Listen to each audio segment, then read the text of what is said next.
Hello everyone, and welcome to this 8th European RICS World Built Environment Forum webinar on EU Fit for 55 and the Green Deal.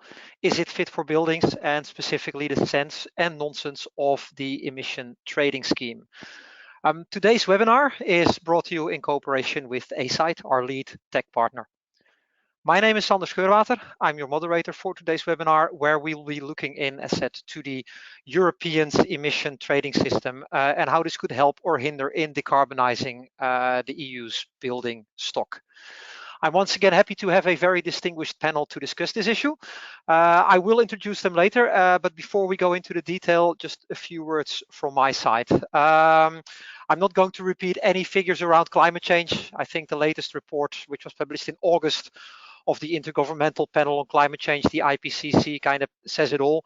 I'm also not going to repeat the huge role and responsibility of the built environment and the people working in the built environment, that we have in limiting the impact of climate change and reducing carbon. As this quote says, we cannot afford inaction any longer. Now, this could be a quote from the recently finished COP26, but it is not. It's actually a quote from Al Gore when he did his inconvenient truth tour around the world. And what I find truly inconvenient about this particular quote is that it's from 2006. We say we want the same thing, but our collective actions sometimes show different. Part of this undoubtedly comes from the fact that taking action can hurt us economically in the short term, or if you're into politics, it can cost votes, even if we all know by now that not taking action will hurt us as well as our children in the long term. I found this exceptionally well worded by an American writer from the early 20th century, Upton Sinclair, who said, "It is difficult to get a man to understand something when his salary depends upon his not understanding it." So from 2006 to 2021, that's 15 years. Let's be honest, COP26, I think, was disappointing, but it was somewhat to be expected. A lot of people said it was not enough. It was a killed moment. The chair was deeply sorry. The most quoted quote was blah, blah, blah. Politics still does not transcend borders. Nation states, the concept of which is only a few hundred years old, were great to tackle challenges of the previous centuries, primarily through the pursuing of economic growth, but they may be less equipped to deal with current challenges in the 21st century that clearly transcend borders. This, for me, is where the EU enters, still one of the most advanced mechanisms of international cooperation, and it might have a few flaws, but I think it's still very functional and now more needed than ever. With the Green Deal, the Fit for 55 package, and many other related initiatives to lower the carbon emissions, the question is whether the EU rocks when it comes to mitigating climate change, or if we only think we are leading the way with our many proposals and baggage, as we can see here. My introduction may have been somewhat negative, but actually I personally do believe the EU can and does rock when it comes to its focus on climate and energy. But there is one specific instrument that I have to admit I do not know a lot about, but have some questions on, which is the EU's emissions trading system. Now, I am an economist by education, so to a certain extent, I understand the concepts of putting a price on something, trading to ensure a correct market price, and also to ensure the most optimal and cost-efficient improvements. But can that, and has that been done for carbon? The EU's ETS was launched in 2005, so almost at the same time as the quote of Al Gore. So it now exists for 16 years. And the reason why we have it as main focus for today's webinar is that it's recently been proposed to expand the EU's emission trading system into other sectors, including buildings. So the objective of today's webinar, for those of you listening in, is threefold. It's to get an understanding of the concept of the ETS and the role it plays in meeting carbon reduction targets. Second, it's to understand the opportunities and challenges of expanding the ETS into buildings and the built environment sectors. And three, it's to try to assess what comes next and the role that we as professionals working in the built environment have to play. So to find some answer to these questions, I'm pleased to introduce the panel of today. And I will now introduce them in the order of which they will speak. And I would like to invite them all to quickly say hi to make sure that all the sound systems are still working. So first we have Helena Fabra. Helena is part of DG Klima of the European Commission, and she will give us an overview of the EU's approach to mitigate climate change and give a high-level overview of the EU's emission trading system and how it has fared from 2005. So, welcome, Helena. Good afternoon, everybody, and very happy to be here. Hope you hear me properly. Yes, we do. Thank you very much. Maybe if we can move on to the next slide, we can also see the pictures of the panelists. So next we have Oliver Rupp, who is the Executive Director of BPIE, the Buildings Performance Institute of Europe, which is a leading independent think tank on energy performance of buildings. And Oliver will share with us BPIE's views on expanding the EU's emission trading system into the built environment.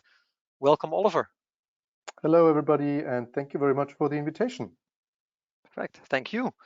Next, Adam Targowski, member of RICS and Environmental Director at Skanska Commercial Development Europe, a multinational construction and development company originating from Sweden.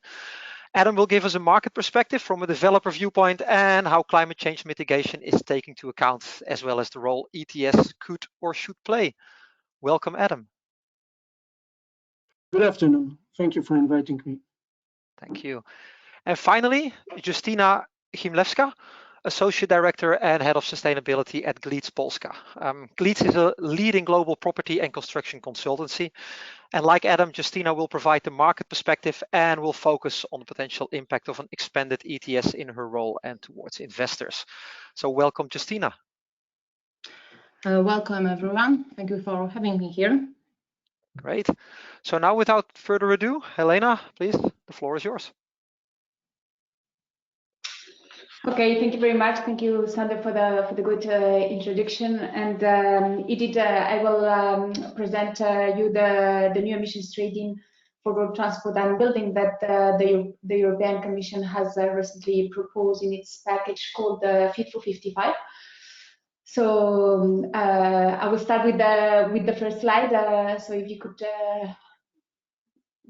Okay, so yes, so this first slide is an oversight of the so-called Fit-for-55 package, which is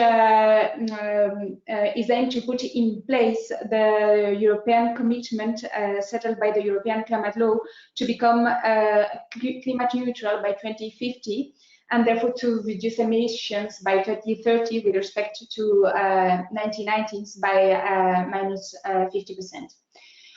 Here, as you can see, there are 13 legislative proposals that are aimed to fulfill this objective, and they are related to many different policies as regards to climate, to energy, to transport, and also to taxation and trade. Why? Because we need a very big transformational change for that, and so many sectors of all the sectors of the economy have to contribute to that objective.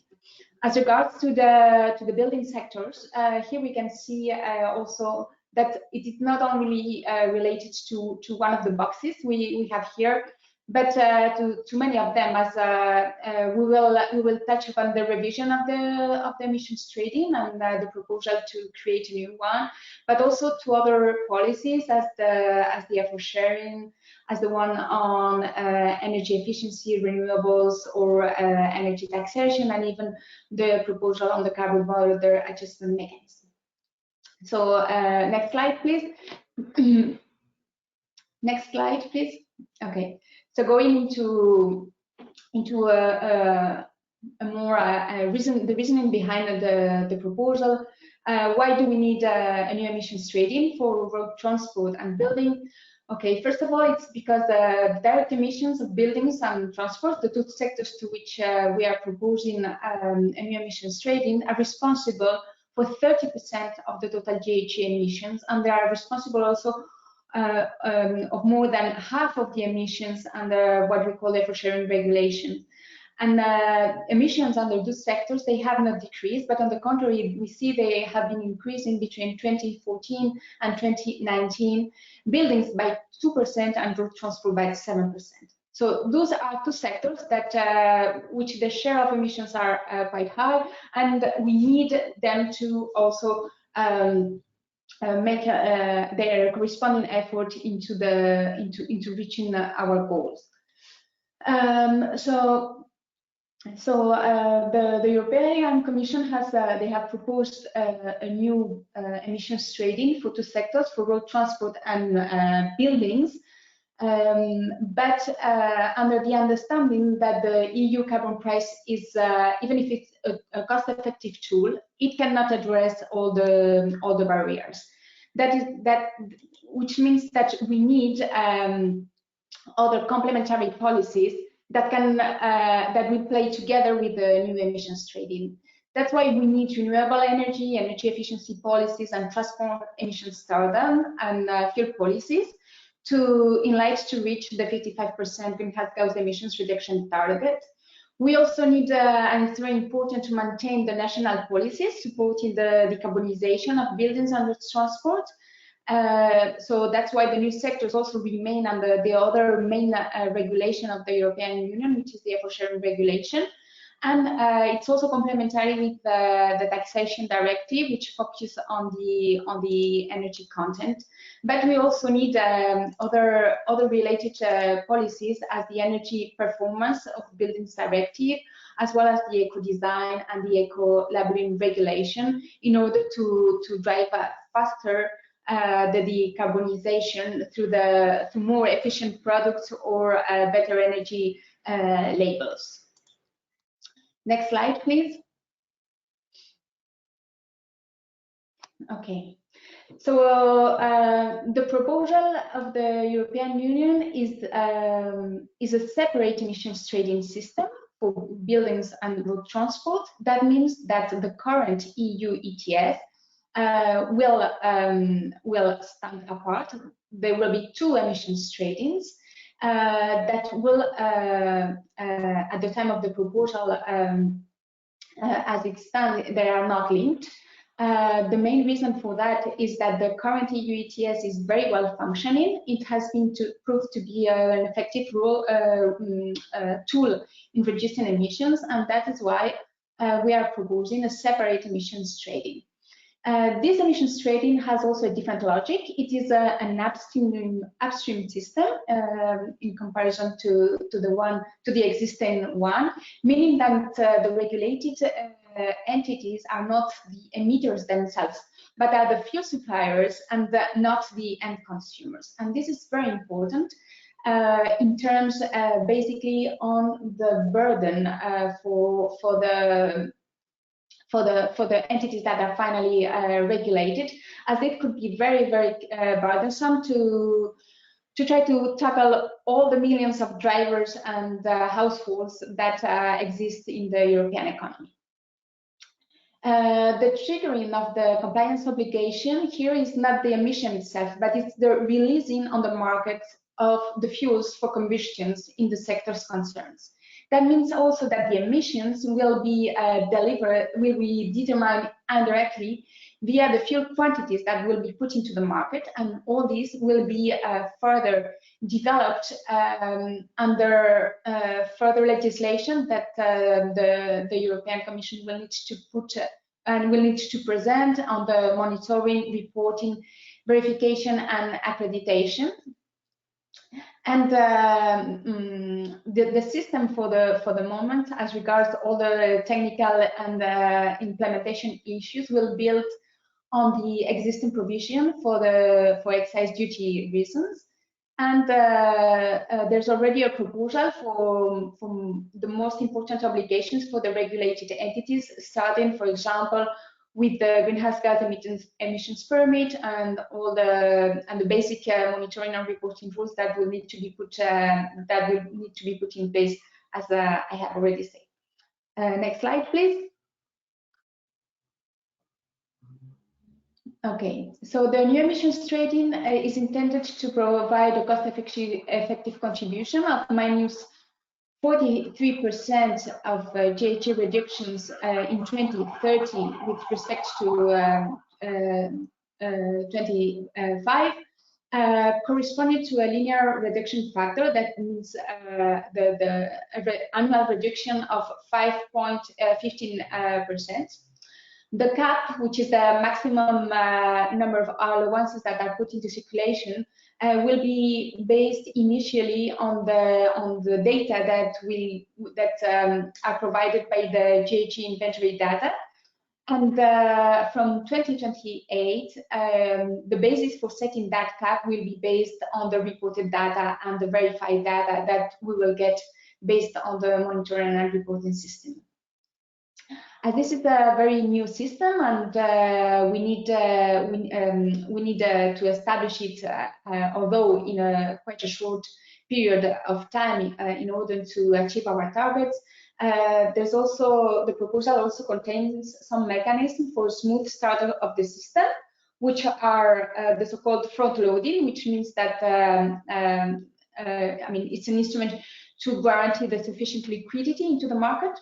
Also, the market stability reserve to adapt the supply of allowances into the market too, and also an additional mechanism in order to I mean, it's a price increase based mechanism in order to counter any risk of excessive price fluctuation that might arise.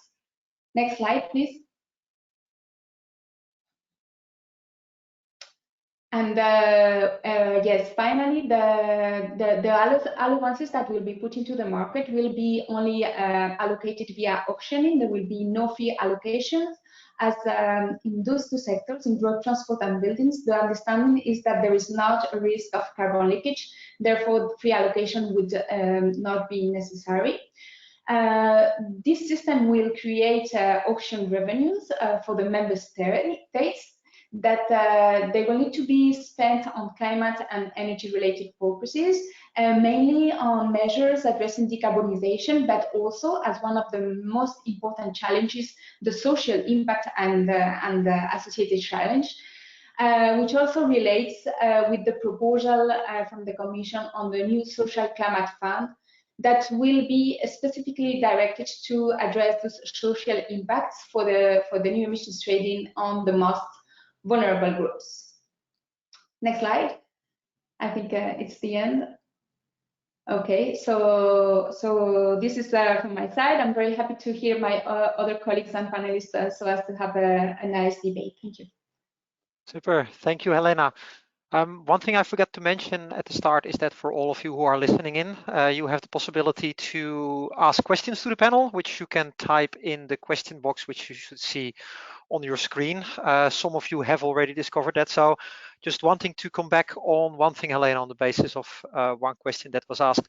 If indeed buildings are responsible for 30% of greenhouse gas emissions, why were buildings not in the first place when this system was created in 2005? Well, the instrument was first designed, the current ETS is first designed for industry and the energy electricity sectors, and it is mainly based on the cost-effective principle, which means that the system would be established to reduce emissions where it is most cost-effective.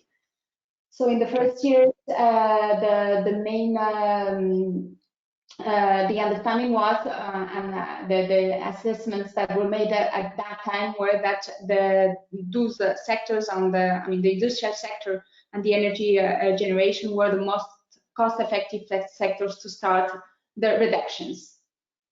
Okay, thank you for your answer. Moving on, Oliver, now that we've heard from Helena, what are your views on the ETS and potentially expanding it towards buildings? Yes, well, thank you very much, Sander, again for the invitation. I'm very happy to give BPAE's perspective. Maybe just to introduce BPAE, who we are. We are a non-profit think tank. We're an independent think tank. That means we're not representing any political interests. We're not representing any industry interests. We're funded by a very, very broad variety of different funders, and that ensures our independence. And we really focus our work on asking the question: what kind of policies, what kind of support instruments, what kind of other measures are reducing the climate change impact of buildings and construction? That's at the core of our mission, and we are advising governments, the European Commission, the Parliament, and many, many stakeholders with our analysis. All of that is available for free on our website. So much the short commercial introduction. Let's dive right into the topic of emissions trading in the building sector. And in fact, it's really a hot topic, as we can see with the many headline news the system is making, whether it's the old existing EU emission trading system, which has hit a record high value, a record high price, around 66 euro per ton of CO2 just recently, or whether it's the debate about the social fairness of introduction of an additional emission trading system. It is a very hot topic in the EU. And as we can see in the development of the price on the next slide, there is a graph. The existing emission trading system is an instrument which has only literally in the past year seen a significant price increase after it hovered around for many years, between 5 and 30 at the peak, 5 and 30 euro at the peak. And so one, of course, could question the impact of the instrument to really reduce emissions, but this is now changing. When we look at the political landscape in Europe, and that's something you see on this map on the left side, is the fact that we have existing carbon prices in many European countries already. And the values you see on this map for the countries are the costs per ton of CO2 emitted by heating fuels.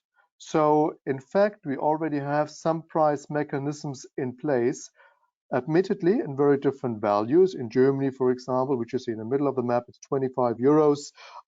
In Sweden, more than double that, it's 113 euros. In Spain, again, it's only 10% of that value, around 14 euros. So very different policy landscape. And I think that's why we need to regulate it effectively. But when we talk about introducing an emission trading system in the building sector, we need to talk about the question, well, what is it supposed to actually achieve?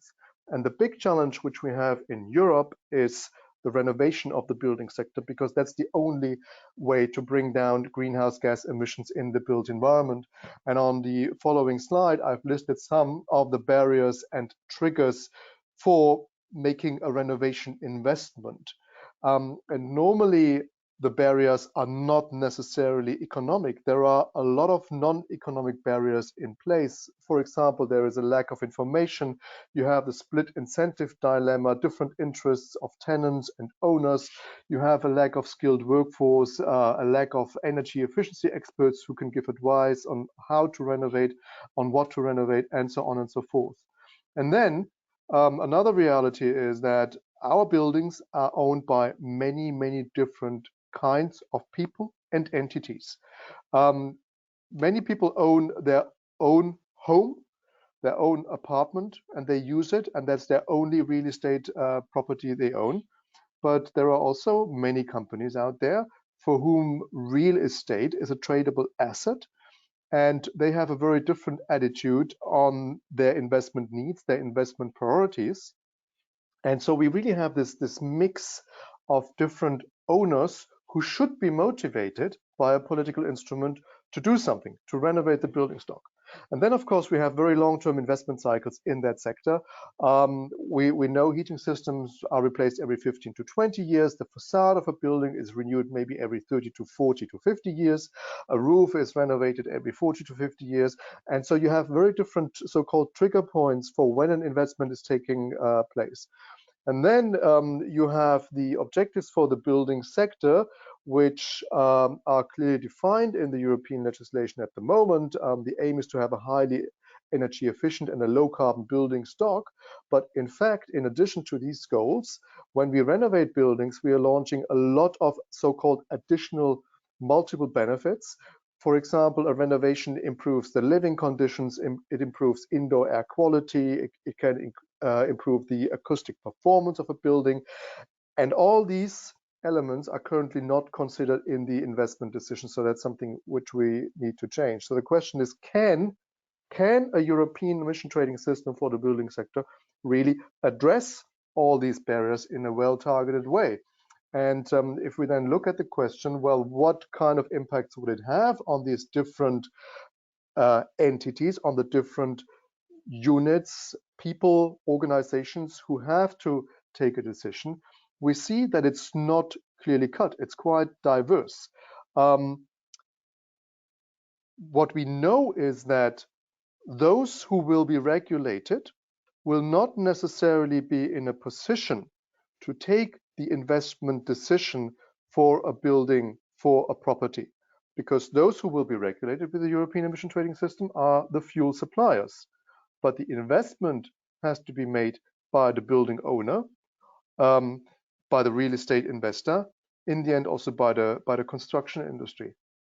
So we have very, very different motivations and impacts, and therefore it's important to actually have a mechanism which is impacting all of these entities more directly than an emission trading system can do. And we have thought a lot about the various options of the emission trading system versus the introduction of a CO2 price or the increase of a CO2 price through a taxation system. And in the following slide, I have a short comparison of the different options. Now, the European Commission has proposed the option which you see in the middle of that table, a separate ETS, a separate emission trading system for the building sector, which is already the better option than having merged or having it introduced in the existing emission trading system. So this is really a good step in the right direction. But I think that if we were to choose a stronger CO2 taxation scheme in Europe, we would send clearer signals to consumer and investors. We would have no inefficiencies with other policies. And we would be able to control the price development of a unit of emission allowance much more, because that can be a governmental decision that will not be necessarily left to the market. Now, the good thing about the Commission's proposal is that there is a clear plan how to reduce the amount of emissions over time, how to reduce the amount of allowances over time. And so we should have a strong price signal, but the signal arrives at the fuel suppliers. And it is quite likely that the fuel suppliers will then pass on that signal, which then creates a signal for the investors, for the owners, which is something I said we should have beforehand, but it cannot be controlled as well as if we had a CO2 price. And it really asks the question, how can we make sure that the vulnerable consumers, low-income consumers, are not burdened? The Commission has proposed to launch this social climate fund, which I also think is a good idea. But the social climate fund needs to ensure that the funding is not just invested in short-term measures providing financial support to vulnerable consumers, but is really invested in the long-term solution of having a deep renovation of buildings which are wasteful with energy. That is the long-term solution. So we should not throw money at burning more fossil fuels. We really need to make sure that the emission trading system is not only supporting a fuel switch away from carbon-intensive fossil fuels to renewable fuels, but that we also achieve a much increased, much improved energy efficiency in the building sector, because that is equally essential to achieve the EU's climate goals for 2030 and the climate neutrality objective for 2050. On my final slide, I'm basically just summarizing my thoughts again. We think our perspective is that we should rather go for a strong and effective CO2 taxation system, because that allows for better control.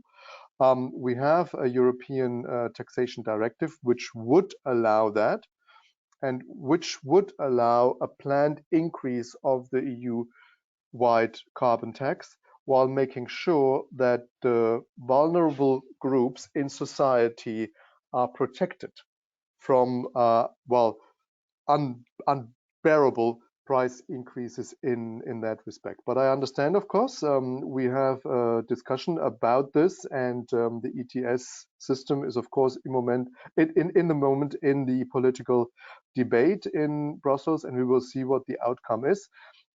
At least the Commission's proposal is better than having a one merged ETS system, which would have combined many small emission sources with a few large ones. So we will see where this debate leads us to. One just final thought is that, of course, a carbon price signal, whether through an ETS or through a carbon tax, will never be sufficient to overcome the many barriers to renovation, to overcome the many barriers to reducing greenhouse gas emissions from the building sector, which I introduced in the beginning, which is why it's so important that the upcoming revision and the proposal, which is expected in mid-December on the Energy Performance of Buildings Directive, that this proposal will be really ambitious and introducing additional measures to renovate the building stock and to make our new buildings really climate neutral in the future. Thank you very much for listening, and I'm happy to answer any questions later. Thank you, Oliver. There is one question for you, but not necessarily related to buildings, but you've showed the pricing of the current ETS and how it went up considerably in the last year, and that due to that higher pricing, it's finally, if that's the right word, having an impact, since the original ETS already started in 2005. Do you have any more knowledge on whether that has actually caused an impact and what that looked like? I mean, that of course relates to finding the right price level for a potential ETS for buildings as well.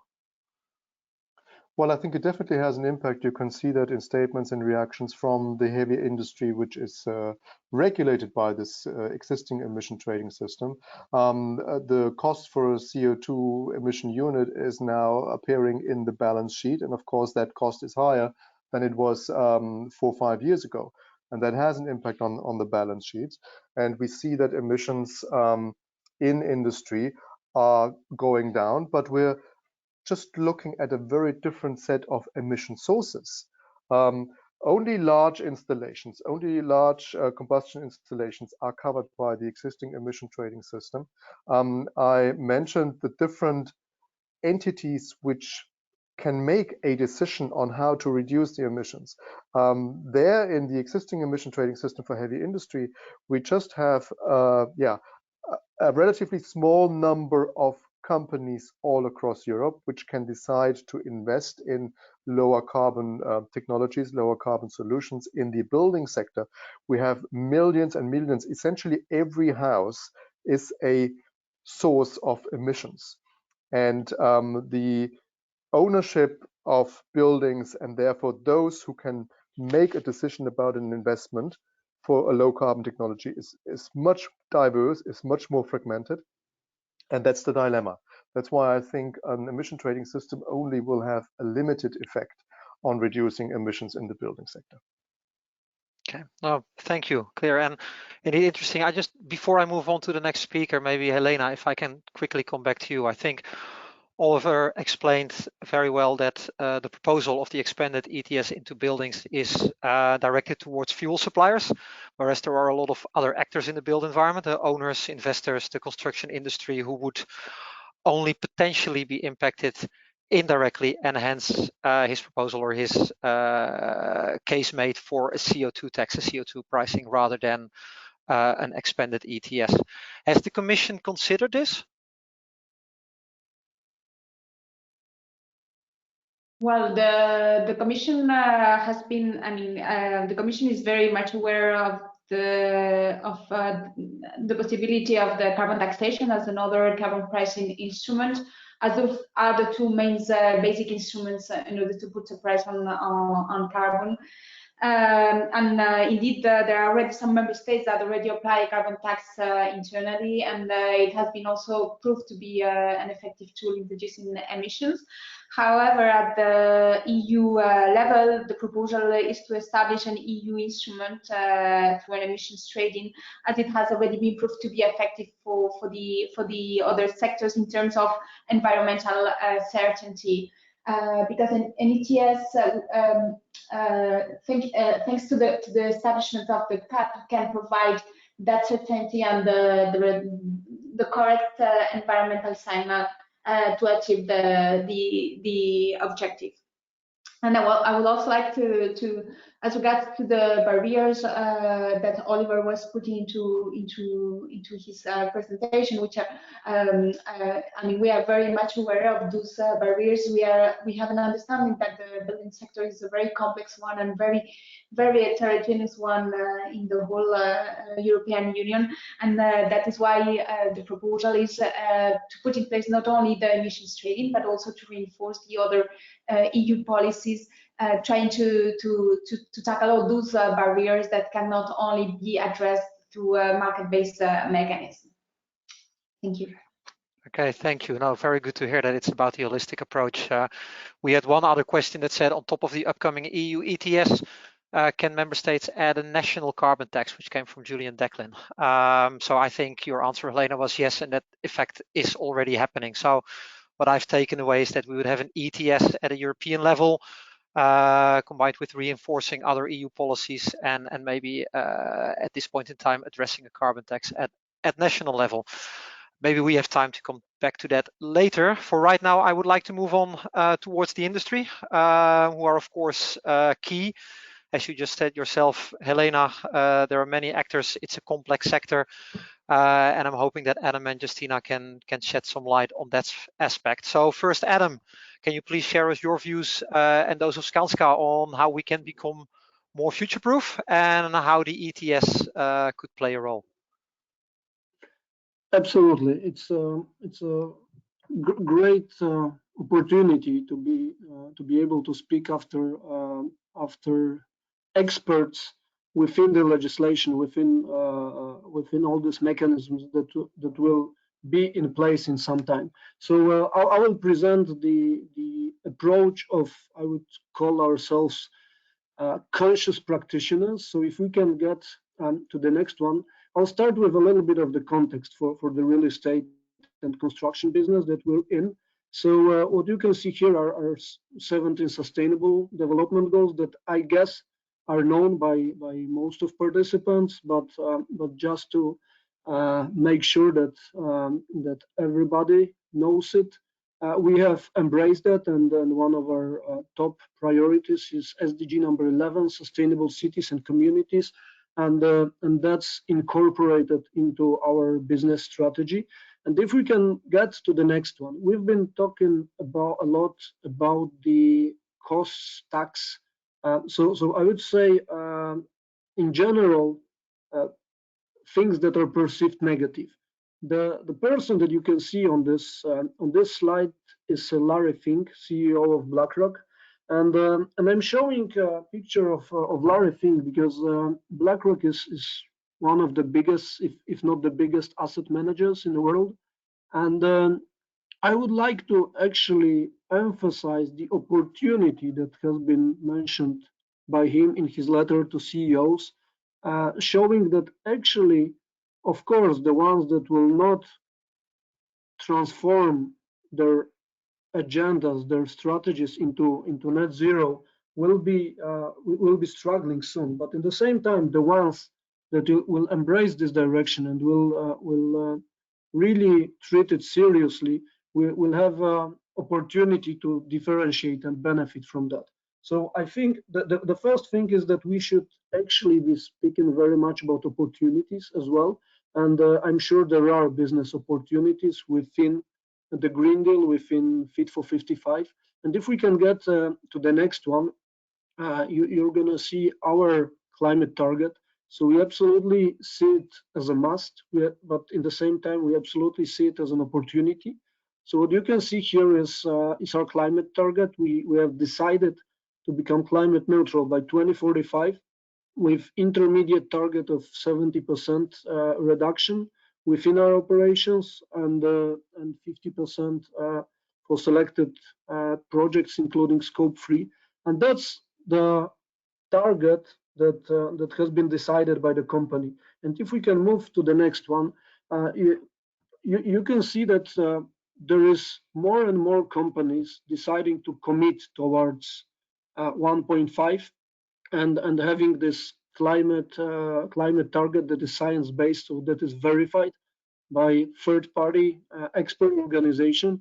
And I'm showing this to actually show and emphasize that climate neutrality, and this is happening, not to say independently, but it is happening anyway. So there are companies that are seeing benefits and that are seeing opportunities in embarking on this journey. And among this, there are some from build sector, there are some from real estate sector, including Skanska. So it seems that this journey has already started very much. If we can move to the next one, I would like to share with you a little bit of practical approach. So what does it mean carbon for us being in built environment? So what you can see here is embodied carbon and operational carbon. And the embodied carbon is everything that happens to erect the building, while the operational one is related mostly to energy consumption. So that's the simple division. If we can move to the next one. So how does it look over time? The model you can see here is more or less like this. Obviously, it's simplified, but to give you a feeling on how the climate impact looks like typically. So we have this embodied carbon that is inbuilt, and while building is in operations, we can see the increase of the life cycle carbon through its operations. If we can move to the next one, that's the model. And in the next one, you're going to see the practical example of one of the buildings. So here you can see office building in Poland using energy mix. And I'm showing it to you to actually express what are the shares of different elements of carbon footprint, of carbon emissions that are related to building. And actually, I would like to emphasize that there is a lot of work, not only within built environment, not only within the building materials environment, but the approach has to be very complex. The approach has to tackle all these elements, because even though this red one and dark blue one are by far more significant than this gray one that is embodied carbon, transformation here from the building standpoint is a way easier, because we can plug building to this kind of energy or that kind of energy, but it is by far more significant, while embodied carbon is a way less significant nowadays, but to get rid of it, a lot of different actions is needed. If we can get to the next one, I would like to show some cases of approach that we took.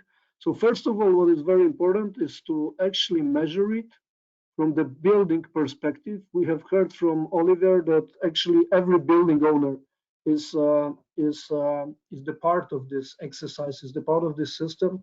So actually, how people can react properly if understanding of these mechanisms requires experts at the moment.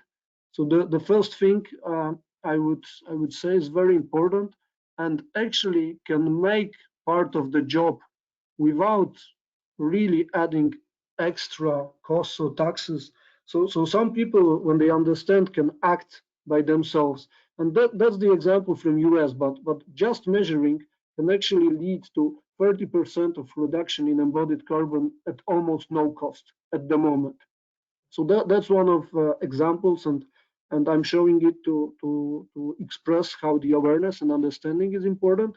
And if we can get to the next one, the next one is very much related to operational carbon.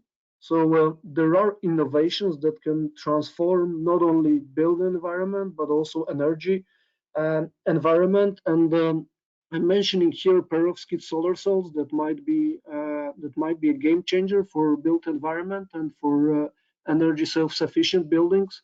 So that's the project we're developing together with Saule Technologies.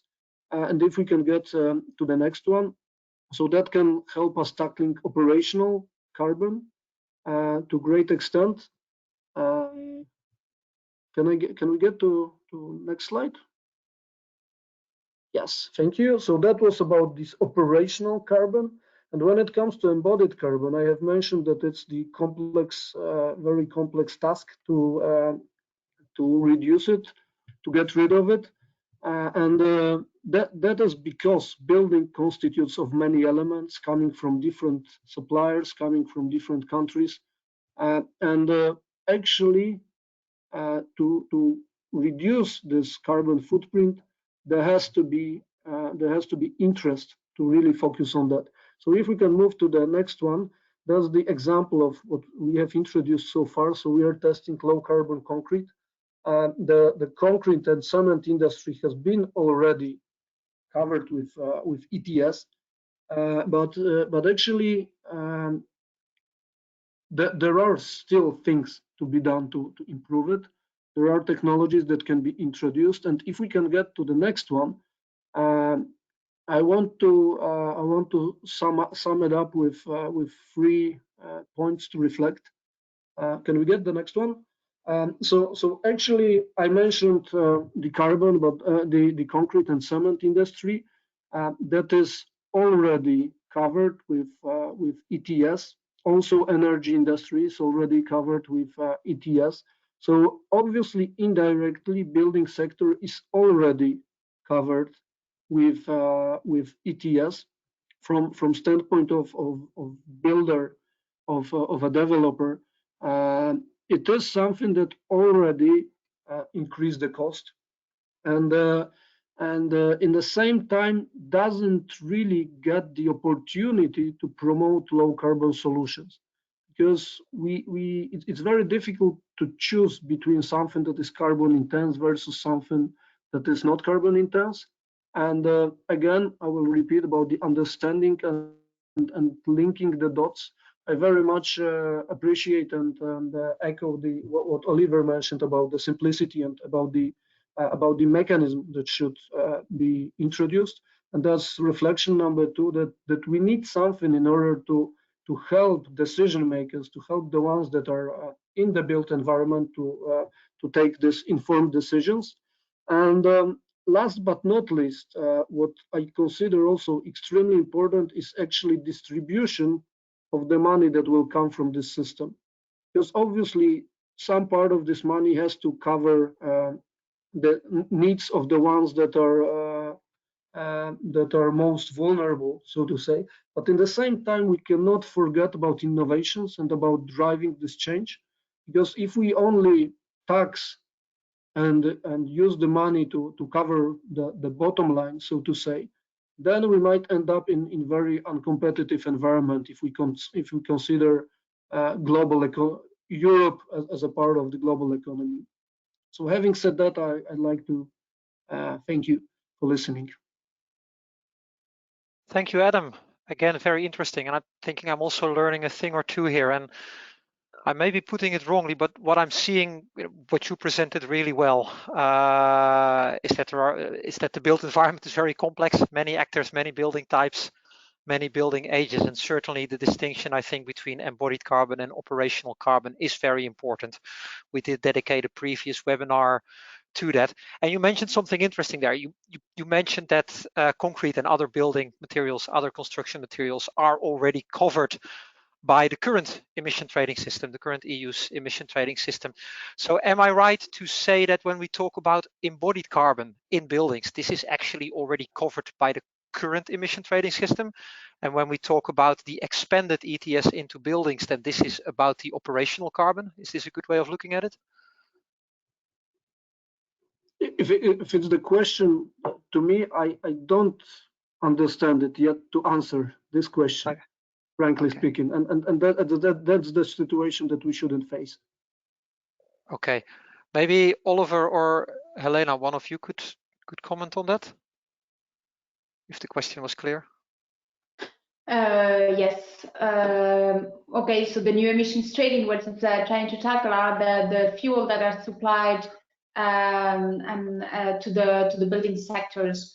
So yes, one could say that it's more for the operational part of the use of building. For instance, the energy used in the heating and cooling the buildings, or for water heating and space heating. That is the energy that we are trying to tackle with the carbon price on that specific sectors. And for the construction part of the buildings, indeed, there are many sectors as cement, aluminium, that are already covered by the current ETS. Okay, well, thank you. That's very interesting. Just moving on, conscious of time as well. Justina, following from Adam, what are your views and those of GLEEDS on becoming fit for 55 and the role of the emission trading system? Hi all. Thank you.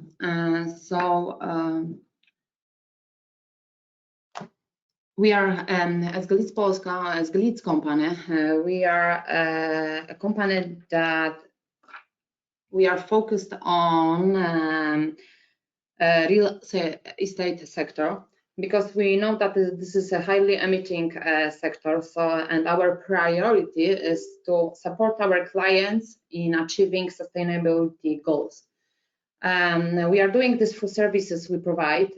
We are trying to have positive impact through those services during providing our projects and executing them. So in our main services are technical services, but we are doing as well those services, sustainable services, that they are strictly connected, and they are the way how we can get to this, how we can fulfill those Fit for 55 requirements, like ESG, like net zero carbon strategies or assessments. The idea for our mission as GLEEDS is implementing the idea of triple bottom line, where for everyone should be important to have something like synergy between three items, like people, planet, and projects. So as GLEEDS, we are trying to deal with the carbon situation, or with this reduction of greenhouse gas emissions through, for instance, certification, ecological certification of the buildings, before as a new build or existing buildings. We are focused on advisory during acquisition for buyers and sellers, and especially what is strictly connected with ETS, net zero carbon strategy. So how we can decarbonize and how we can help to implement this ETS, or to achieve the goal, final goal, like neutrality in 2050. What we are doing is we are explaining difficult and complex topics from construction sector related with ESG, for examples from everyday situations. So on the next slide, I will try to maybe based on allegory, I will try to explain what the Fit for 55 means for us. What are the difficulties, or what are the risks and items, topics that we should be aware during this trip to the climate neutrality. So for me, the Fit for 55 is something like a bride preparing to wedding, where the goal, our intent, is the weight 55, because as we all know, you would like to be perfect in this day. You would like to have a very nice feeling and well-being. So you getting a plan, setting a target, and doing this road from the first step. And the first step will be, because this is the most important day, like this Fit for 55, you realize that not everything looks like you imagine this. The weight is too high, just like the greenhouses gas emissions to the atmosphere, which are not you assumed that should be before. We are getting older, just like our buildings, that they are not so efficient like they should be. So they should be renovated, modernized. We should do something with this. So this is the time for change, to starting something new. And you start from, if I will be the bride, I will start from my habits, because I'm aware about the future. I know that starting from food and diet, and entering them to my many vegetables, which are like renewable energy in Fit-for-55, low-fat dishes with low calories, just like reduction of coal, will do the distance to this goal shorter. Our family is our support, and they re-engaged in this because they know this is important for us. What we can translate this to Fit-for-54 is as effort sharing reduction regulation, which will appear, which is one of the obligations. You feel that we are not alone in this, and good habits by occupants taken into consideration what kind of installation do we have in the building, or how we are using this, how the building is smart, and how we can change this to have a more efficient, energy efficient building. Then is step 2. So you did so many and you feel that this is still not sufficient, and you are starting exercises just like in Fit-for-55, where we implementing energy efficiency directive. The most important energy is that not consumed. We don't want to starve, we will rather be healthy. So our buildings are like people who need special treatment to stay fit. We should renovate, restore, modernize to achieve this goal with energy efficiency and zero carbon. And still our goal is to have this 55 kilos or maybe 55% below. But still, this is not sufficient. So we are going to next step. Step 3, cost sacrifice. Like in every diet, there is a bad moment when we are losing our patience, our motivation, we are surrendering, and we have no power to take action. So in this allegory, our stimulator and motivator is a trainer, is our coach. So we as a consultants or people who are trying to get better knowledge about this and trying to exchange this knowledge with others, we are learning, educating, and trying to find those connections between regulations, low regulations, and clients' needs. In this, whereas in the building, we have regulations like ETS, for instance, and our coach is measuring, sets a plan, monitoring, and accounts for the effects. This is like with investors who are obliged to do this in the future, just like in Fit-for-55. And when we will set the carbonization roadmap, carbon measurements, and we will start the reports. So this will be something that will be a good road or a good way for the better future. We pay for unhealthy life, just like in the buildings, when the building is not energy efficient, and the cost for ETS, carbon tax, it will be everything that it will be in our balance sheet. There is no acceptance in case you won't do anything. This is something like Fit-for-55 and this ETS for buildings. In Fit-for-55, we have similar situation that our life, how we build, and how we know that our social and environmental impact through the building is very big. But at the end, if we will fulfill everything, if we will get strictly with the plan, so at the end we will implement all of the requirements and gain the goal. So our weight will be wonderful and work will be clean, or our future will be greener and buildings will be more positive, have positive impact on everyone and everything that surrounds us. So implementation of Fit-for-55 for me in construction industry and real estate, this is something like a bride preparing to her wedding to fit her wedding dress. We can do this.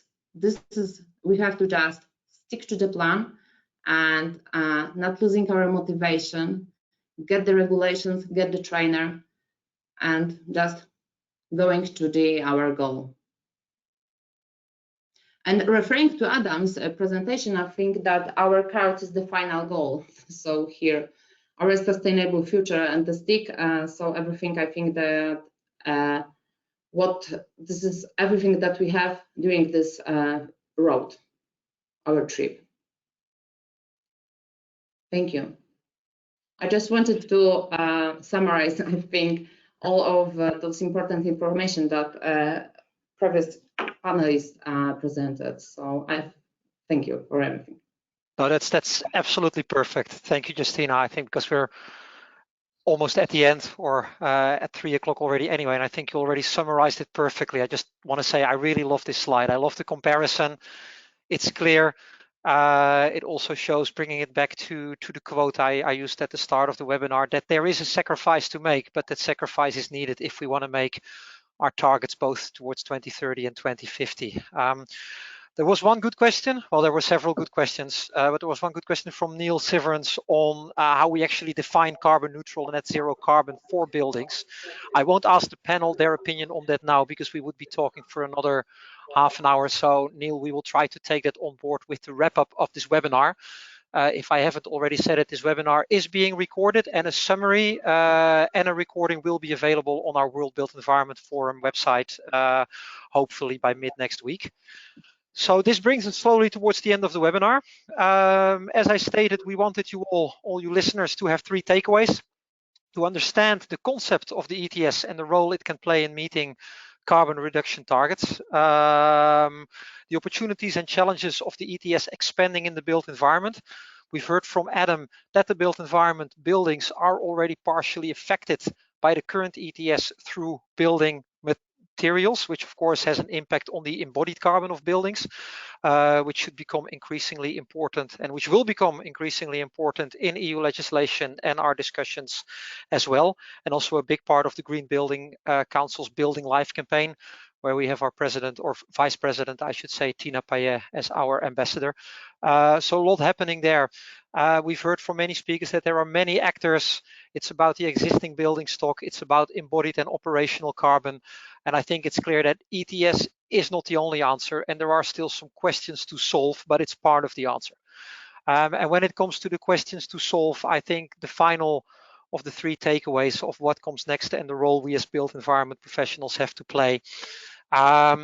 If you're listening and you're an RICS member, we have reestablished our European Sustainability Working Group, and part of the purpose of that group is to continue to provide advice to the various departments in the European Commission and beyond on giving them the expertise from people in the field. And if you feel this is important and close to your heart, by all means do reach out to me and join this group. So that's an open call. If we can move on, please, towards the final slides. So once again, thank you to A-Site, our lead tech partner for this webinar. A few things about what else we are doing at the World Built Environment Forum. Here you see 3 upcoming webinars, end November, early December. If you go to rics.org/WBEF webinars, you can find these, register. You can also listen to all our past webinars, as said, including this one as of next week. We also have an exciting essay competition going on for our young professionals, students and young professionals. And you can see the link here, which is about getting the best thinking and new ideas around delivering net zero by 2050. So that very much also alludes to the question from Neil on not only how we deliver it, but how we define it as well. Moving on. We also are reinstating our yearly World Built Environment Forum Global Summit. Obviously, it hasn't happened for reasons very well known in the recent year, but we are having our next one in Dubai on the 24th and the 25th of January. And you are very welcome to register.